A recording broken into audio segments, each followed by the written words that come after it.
অনেক দিন পর সকাল সকাল উঠে একটু ফ্রেশ হচ্ছিলাম, এই দেখো ট্যান পড়ে গেছে। তারপরে ফোন এলো আমার নাকি পার্সেল এসছে। তো চলো দেখা যাক পার্সেলটা কে এসছে। আর এটা এসছে ড্রিম কালেকশন থেকে, আমারই অ্যাড্রেসে দেওয়া, একজন নিয়েছে। তো চলো যাই হোক, তারটা আমি একটু খুলে দেখে নিই যেহেতু আমারই অ্যাড্রেস দেওয়া ভালো আছে কি না। তো ড্রেসটা খুব ভালো আছে, দামটাও ঠিকঠাকই আছে। তো যাই হোক, তারপরে আমরা টিফিন খেতে নিচে সমস্ত রেডি করে নিলাম। রাহুল এনেছিল ছোলা পটোরা, মেয়েগুলো খাবে ম্যাগি। আর এই যে এদিকে কাঁকরোল ভাজা হচ্ছে, ভাত চাপিয়েছি, ডিম হচ্ছে, ছাতু হচ্ছে, একটু পোস্তও হবে।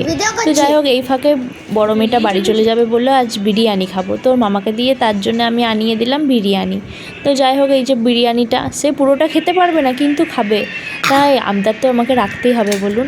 তো চলো ওকে বিরিয়ানিটা তাড়াতাড়ি আজার করে দিলাম, দেন একটুখানি খাইয়েও দিলাম হাতে করে। তারপর ওকে বললাম নিজে নিজে খেয়ে নে। আর এই যে আমি ছাতুটা করছিলাম, তারপর একটু পোস্ত, রাহুল খুব পোস্ত খেতে ভালোবাসে, পোস্ত খেতে কার না ভালো লাগে বলুন তো। তো যাই হোক, পোস্তটা তাড়াতাড়ি করে নিয়ে দেন আমি ওদেরকে খেতে দিয়ে একটুখানি রেস্ট নিয়ে আমরা সন্ধ্যাবেলায় বেরিয়ে পড়লাম ওদেরকে ট্রেনে উঠাতে।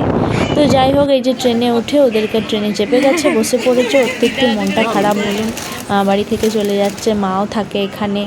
তো যাই হোক, আজকের মতো এইটুকুই, আমরা ওদেরকে চাপিয়ে পরে বেরিয়ে পড়লাম ওখান থেকে। ও তো খুব খুশিও হচ্ছে, টাটা করছে।